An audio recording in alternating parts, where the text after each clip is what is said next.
Aí a gente já vai ver o próximo, na visão, nessa mesma visão de Daniel, o próximo reino aí. Ele diz: continuei olhando, e eis que o segundo animal é semelhante a um urso, né, que traz essa questão aí da força, né, da violência aí. Né, o Império Medo-Persa é um império muito violento nas conquistas, não tanto quanto os próximos que viriam, o qual se levantou sobre um dos seus lados, porque haviam dois impérios juntos aqui, o Império dos Medos, os Medos, e o Império do Persa, né, junto. Os dois andaram meio que juntos. Na apostila eu conto um pouquinho dessa parte histórica aí. Na boca, entre os dentes, trazia 3 costelas. Então, 3 reis vão surgir aqui, que é Dario Grande, Ciro Grande e Cambises segundo filho de Ciro. Né? E lhe diziam: levanta-te e devora muita carne. Então, esses 3 reis, né, eles vão ser preeminentes durante o Império Medo-Persa. A Daniel 2:12 vai falar sobre o peito de prata. Ou seja, esse segundo império não foi tão glamuroso, né, quanto foi o Império Babilônico, né, e nem tinha a majestade e a glória que tinha o Império Babilônico, mas era um império que se formou e durou mais tempo aí. Lá em Isaías, né, Isaías capítulo 13, ele vai falar um pouco sobre esse império. Isaías 13, verso 17 até o verso 18, diz assim, Isaías 13, 17. Eis que eu despertarei contra eles os medos, que não farão caso da prata, nem tampouco desejarão ouro. Os seus arcos matarão os jovens, e eles não se compadecerão do fruto do ventre. Os seus olhos não pouparão as crianças. Né? E aí, a Babilônia, que era a joia do reino, aí, acaba perdendo aí pelos medos persas. Isaías é bem legal porque toda profecia que ia acontecer, né, já está descrita. Isaías, ele é um profeta que é um livro que depois a gente pode estudar e você pode ler. É um livro que retrata toda a dimensão do processo da glória de Deus aí. O verso 6, e aí vamos descer na estátua lá, o ventre de bronze. Depois disso, continuei olhando, e eis aqui outro semelhante a um leopardo. Né? O leopardo mostra essa questão da velocidade. Né? O Império Grego ele surge assim em uma crescente. Né? O Império Babilônico era regional, o Império Persa ele começa a ter uma dimensão maior, o Império Grego ele já pega ali desde da Macedônia, né, de Filipe o Grande, pai de Alexandre o Grande, vai descendo até o norte da África, chegando próximo à Índia. Né? Ele chega até a Índia ali. O Império Persa vem daquela região também. Né? Mas o Império de Alexandre Grande, com 30 anos, ele já tinha conquistado tudo que ele queria, né? E tinha nas costas 4 asas. Né? Aí ele já traz uma glória maior, o Império Grego. É a língua, tanto é que a língua grega ela vai até a época de Jesus, no Novo Testamento, com exceção de Atos dos Apóstolos e Lucas, que foi escrito em aramaico, todo o resto foi escrito em grego. Né? E tinha nas costas 4 asas, e as aves tinham também esses animais 4 cabeças, e foi-lhe dado domínio. Essas 4 cabeças aí são 4 reinos. Depois que Alexandre conquistou a Babilônia, alguns dizem que ele foi envenenado, outros dizem que ele morreu de pneumonia, alguma coisa nessa área aí. E os generais dele, né, Antíoco, Cassandro, Ptolomeu e Seleuco, vão matar os filhos adotivos de Alexandre e tomam o trono, divide, né, em 4 reinos. Na Ásia Menor, da Síria e do Egito, né, Ptolomeu vai ficar com o Egito, e a Cleópatra é a 13ª dinastia de Ptolomeu, né, e a Macedônia. Seleuco ali fica a Macedônia. Então, esses 4 generais tomam poder. Você vê que a precisão com que a visão de Daniel vai tratar sobre os reinos que estavam e aqueles que deveriam vir. Na verdade, essa visão de Daniel agora é uma visão detalhada da visão de Nabucodonosor da estátua. No verso 7 aí, depois disso, eu continuava olhando nas visões da noite, e eis aqui o 4º animal, né? Terrível, espantoso, sobremodo forte, o qual tinha grandes dentes de ferro, né? E ele devora e fazia em pedaços, e pisava os pés, porque sobejava. Era diferente de todos os animais que apareceram antes dele, e tinha 10 chifres. Esse 4º animal é um animal que Daniel não conseguiu descrever. Então ele viu o leão, ele viu aí o urso, ele viu o leopardo, mas esse 4º, ele não tinha como falar dele, a não ser que era extremamente forte e tinha 10 chifres, ou seja, 10 poderes sobre ele. Apocalipse capítulo 12, vamos lá para Apocalipse 12. Apocalipse capítulo 12, verso 3, vai dizer assim, ó, viu também outro animal no céu, e eis um dragão, grande, vermelho, com 7 cabeças, 10 chifres, e nas cabeças 7 diademas. Então, aqui a visão de João sobre um dragão, né, e aí, grande, vermelho, com 7 cabeças, ou seja, 7 governos, e 10 chifres aí, né? Então, dos 10, 7 que mandavam, né? Mas havia 10 reinos aí, ou 10 países agora, a gente entende isso aí, só que 7 deles mandavam sobre esses 10. O capítulo 3, verso 1 de Apocalipse, vê emergido do mar a besta que tinha 10 chifres e 7 cabeças. Sobre os chifres, 10 diademas, e sobre as cabeças, nomes e blasfêmias. Aí a gente vai falar, né? Então, desses 10 governos, desses 10 países, 10 nações, 7 vão comandar, vão direcionar e vão mandar, e aí eles trazem aí na mão, né, essa distribuição do poder, né? A questão da geopolítica nessa hora é muito legal, porque a gente vê Deus movendo a história, né, de países como, né, a Rússia, que sempre foi visto como o urso, né, de Gog e Magog, depois a gente vai ver isso no Apocalipse, ela retorna ao cenário político, né? Uma vez depois, com o fim da União Soviética, a Rússia retoma aí com força, né? O dragão representado pela China, nem preciso dizer. Então, a geopolítica começa a se formar aí para a volta do Senhor Jesus. O que está para chegar aí, depois nós vamos ver aí o símbolo de outros países aí, né? Mas esse 4º animal aí ainda tem mais característica dele, voltando em Daniel 7:7, e aí ele diz assim, ó, espantou sobre o qual tinha grandes dentes de ferro, e ele devorava, fazia em pedaços e pisava os pés sobre o chave. Era diferente de todos os animais que apareceram antes dele. Tinha 10 chifres.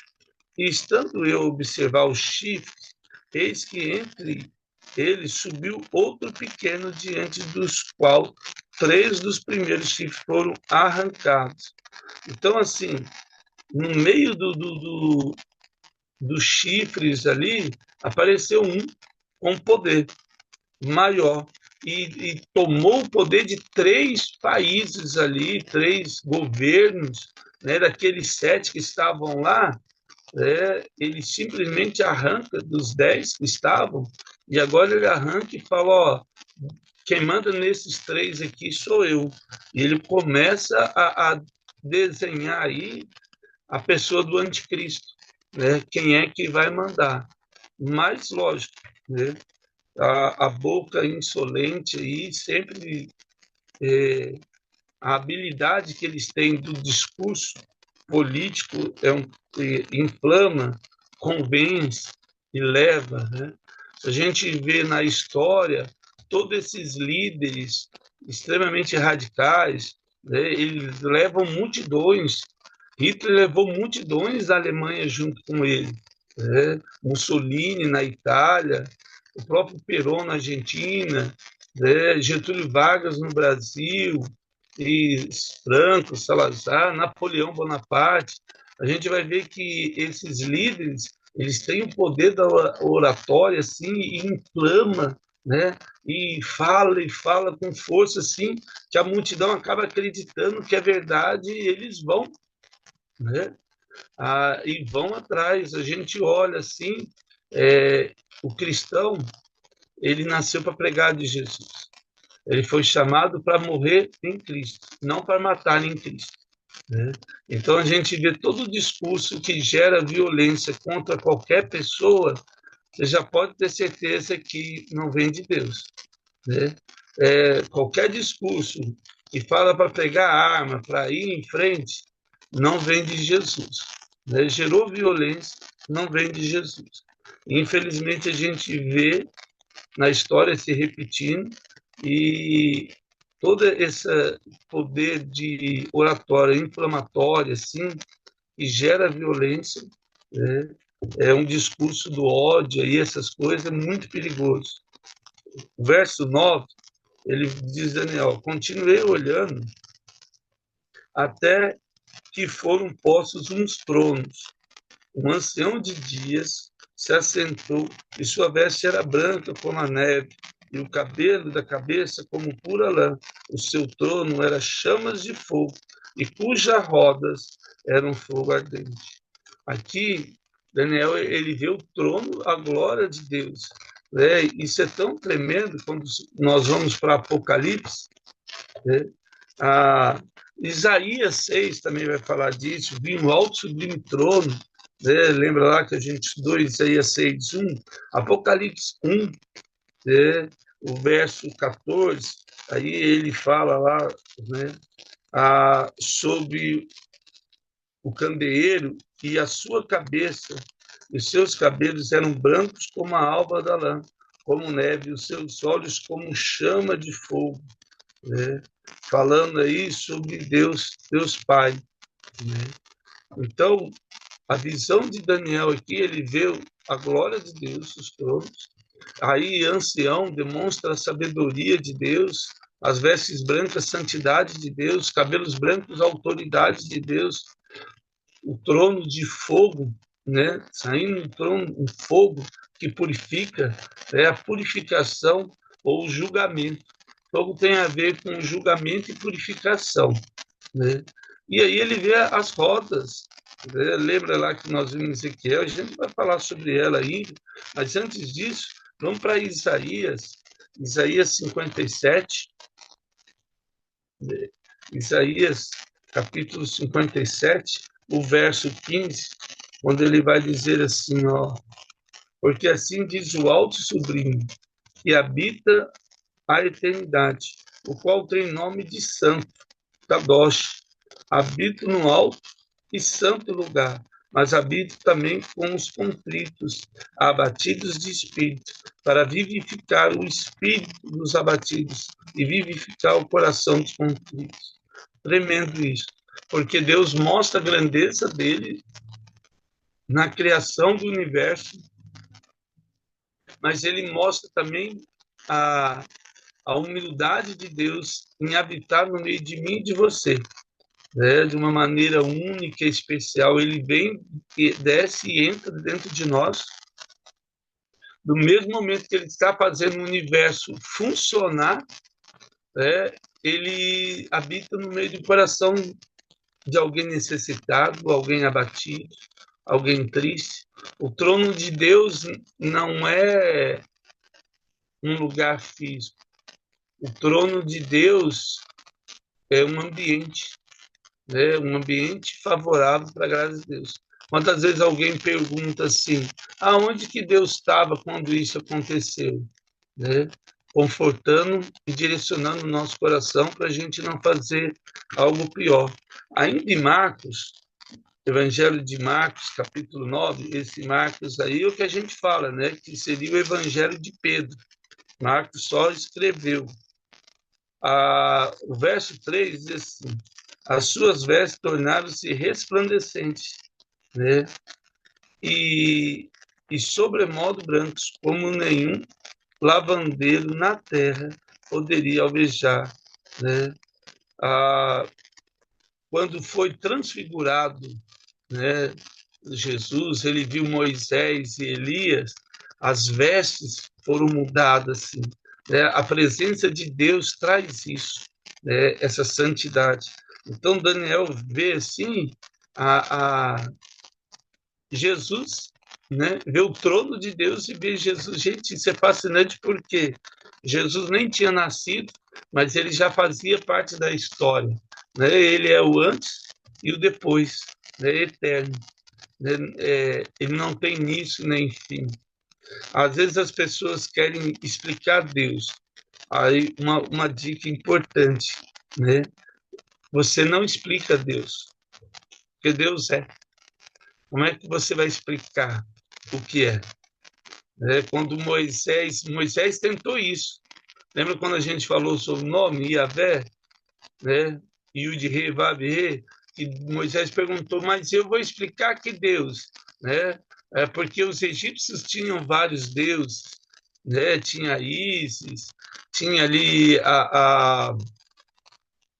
deuses como a Sete, entre outros deuses ali que faziam parte de todas aquelas 10 pragas do Egito, foram 10 deuses que Deus destruiu, inclusive Raabe, que é o deus do Mar Vermelho, que ele foi destruído também. Então, todas aquelas conquistas de Deus é para reconquistar território, reconquistar tronos. Então, às vezes a gente quer explicar Deus, Deus não se explica. O que a gente pode falar de Deus é, ó, eu não sei o que Deus é, eu sei o que Deus fez em mim, né? Que eu andava assim, hoje eu ando diferente, e isso é muito importante.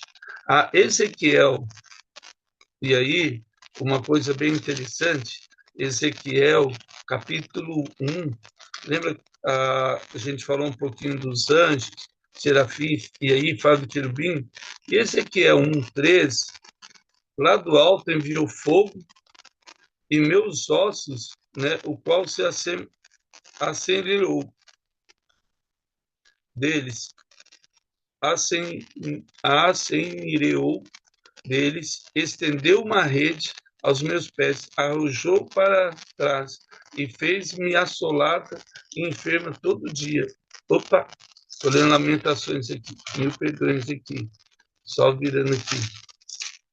Ezequiel 1, verso 13.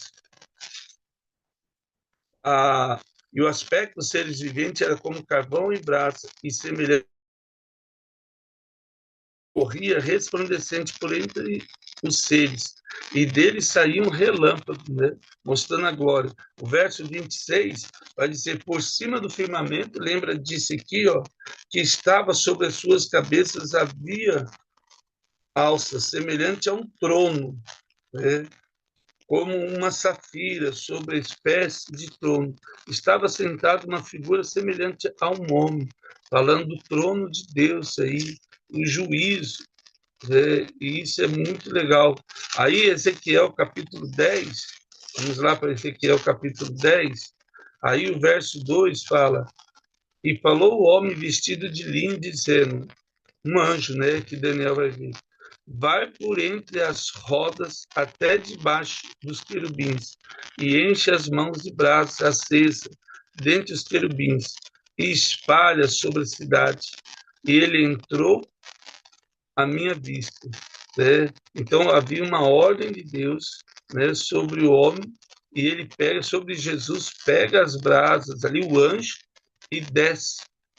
O verso 6, e tendo o Senhor dado ordem ao homem vestido de linho, dizendo, toma fogo dentre as rodas, e dentre os querubins ele entrou e seus pés junto às rodas. O trono de Deus, os querubins que estão na presença de Deus, as rodas estão ali debaixo do trono de Deus. Nossa, isso é fascinante. Por quê?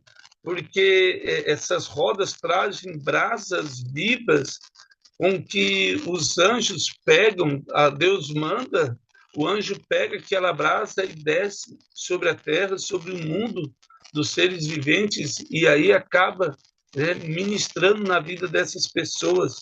Em Apocalipse a gente vai falar bem disso aí, né, a respeito da oração, a respeito da santidade que Deus vai levando a brasa, selando, né, Isaías, né, até nossa, isso é tão tremendo, porque Isaías capítulo 6, você vai ver o verso 7, Isaías 6, 7, ele vai dizer assim, né? É, então, um dos serafins voou para mim, trazendo na mão a brasa viva que tiraram do altar com uma tenaz. Verso 6. Lembra lá que falou? Pega a brasa aí na roda, e com a brasa tocou a minha boca e disse: Eis que ela tocou os teus lábios, e a tua iniquidade foi tirada, perdoada o teu pecado. Perdoado o teu pecado. Então, como é que Deus perdoa o nosso pecado?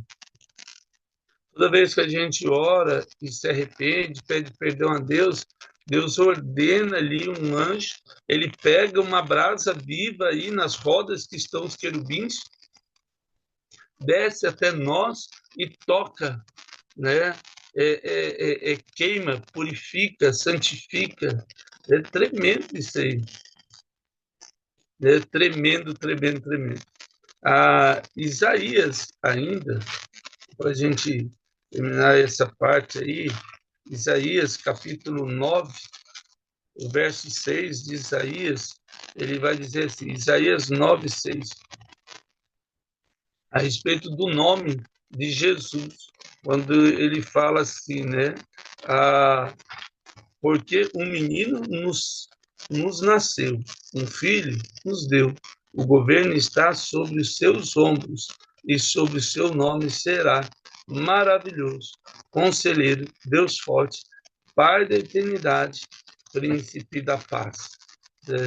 Essa aí é a visão de Daniel sobre o trono de Deus. Aí o verso 10, ele vai dizer, havia um rio de fogo que manava e saía diante dele. Milhares e milhares de seres o serviam, e miríades estavam diante dele. Assentou-se o tribunal e abriram-se os livros. Aqui, olha só, a primeira coisa que a gente tem que entender, o trono de Deus. Então, assim, uma miríade é 10 mil. E quando Daniel falou, eu vi diante do trono de Deus, imagine a visão, um exército celestial diante do trono de Deus. Né? Tem os serafins, querubins, arcanjos e anjos, tudo no céu, e ele viu ali uma miríade de 10 mil, né? 10 mil vezes 10 mil já são 100 mil, né? E aí ele vai ver milhares de milhares. Um milhar é 1 milhão, né? Aliás, é mil, né? 1.000 vezes 1.000, 1 milhão. E aí você multiplica 100 mil por 1 milhão aí, né? Vai ser assim, 1.000, 1 milhão, bilhão, trilhão, 100 trilhões de anjos foi o que Daniel viu. Tem a conta aí na apostila, né? É algo assim tremendo, né? E que nós vamos dizer assim, Deus é maravilhoso aí. E abriu os livros aí. Que livros são esses aí? Vamos para Salmos 18. Uma coisa importante a respeito dos livros, né? Existe 2 livros lá no céu, e a gente vai ver aqui Apocalipse. O livro da vida, da salvação, que eu e você estaremos lá, Amém? E o livro das obras. O livro das obras não é para nós, porque Deus redimiu o nosso coração, né? Então, nós estamos no livro da vida. O livro das obras é para julgar o que a pessoa fez ou não fez, né? O julgamento é assim, ó, você podia ter feito isso, não fez. Você fez aquilo, não fez. O livro da vida é a redenção nossa diante de Jesus. Mas no Salmos 18, abra sua Bíblia aí, Salmos 18, o verso 8 de Salmos 18, só aqui, ele, a respeito desses livros, né? Salmo 18, verso 8, a palavra do Senhor diz assim, das suas narinas subiu fumaça e fogo devorador, e da sua boca deles saíram brasas ardentes, né? Em referência ao texto que a gente acabou de ler aí em cima. O Salmo 50, vamos lá, falando ainda do trono de Deus, o Salmo 50, verso 3, vem o nosso Deus e não guarda silêncio perante ele. Arde um fogo devorador e o seu redor esbraveja grande tormento, né? O único que pode julgar a nossa vida é aquele que vive para sempre, que é o Senhor. Ainda Salmos 97, verso 3, Salmo 97, verso 3, adianta ele vai um fogo que lhe consome os inimigos em redor. É esse rio de fogo que desce do trono aí. E aí ele continua, Isaías 30, pega a sua Bíblia aí, Isaías capítulo 30, o verso 27, Isaías 30, 27, eis que o nome do Senhor vem de longe, ardendo na sua ira, no meio de espessas nuvens. Os seus lábios estão cheios de indignação, e sua língua é como fogo devorador. Todas essas características aí, porque o livro de julgar as obras, esse é o juiz, né? Por isso que o apóstolo Paulo vai falar, quem vive pela lei é julgado. Nós vivemos pela graça, porque, infelizmente, não somos capazes e nem temos a intenção de seguir a lei. Apocalipse, ainda o verso 33 de Isaías, né, no mesmo capítulo aí, né, de Isaías 30, verso 33, porque há muito está preparada a fogueira, preparada para o rei, e a pira profunda e larga, com fogo e lenha em abundância. Assoprou o Senhor com torrente de enxofre e a acenderá, né? O negócio deve ser, com certeza, ruim. Apocalipse, capítulo 5, lá para o Evangelho de Apocalipse, capítulo 5.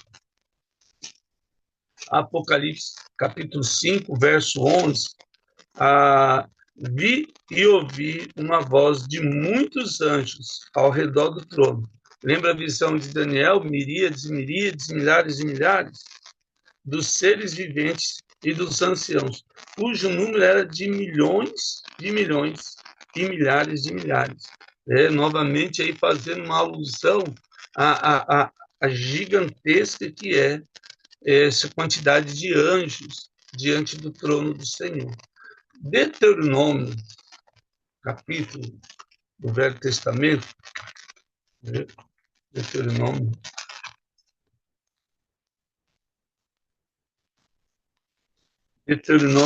capítulo 33, Deuteronômio 33, o verso 2, Deuteronômio 33, verso 2, disse, pois, o Senhor veio de Sinai, e lhe alvoroceu de ser, resplandeceu desde o monte Parã, e veio das miríades de santos, e à sua direita havia para eles fogo da lei. Então, essa miríade aí, novamente, falando sobre a quantidade de anjos do Senhor. Daniel vai falando E aí, o Salmo 96, vamos lá para o Salmo 96.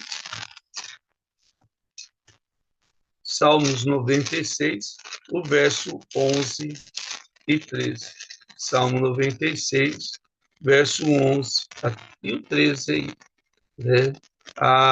Alegre-se os céus e a terra exulte, ruja o mar e sua plenitude, foga o campo e tudo que nele há, regozije todas as aves do bosque, na presença do Senhor, porque vem julgar a terra, julgará o mundo com justiça e os povos consoante a sua fidelidade. Aí entra pistes no grego, que quer dizer fé, fidelidade. Gálatas, capítulo 5, vai falar que o fruto do Espírito é a fidelidade ou a fé. Né? E aí Deus vai direcionando, trazendo. E aí vamos para Apocalipse, capítulo 20. Ó, uma referência sobre esses livros aí. Apocalipse, capítulo 20, verso 11. E quando a gente estiver em Apocalipse, só para ler esse último aqui, ó. Vi um grande trono branco, aquele que nele assentava, e cuja presença fugiram os céus e a terra, e não se achou lugar para eles. Vi também os mortos, grandes e pequenos, postos diante do Senhor. E abriram-se livros. Ainda outro livro, o livro da vida foi aberto, e os mortos foram julgados, segundo as suas obras, conforme o que se achava escrito nos livros. Então, eu tenho os livros das obras aí, que a gente falou, e o livro da vida. Nós estamos nesse livro da vida aí. Amém? Pai, quero agradecer por este dia, que o Teu Espírito Santo nos abençoe e nos renove de uma maneira sobrenatural. Quem sabe é o grande dia do Teu retorno, que o Senhor nos encontre prontos e preparados para subir aos céus, no nome de Jesus. Amém. Deus abençoe, amado.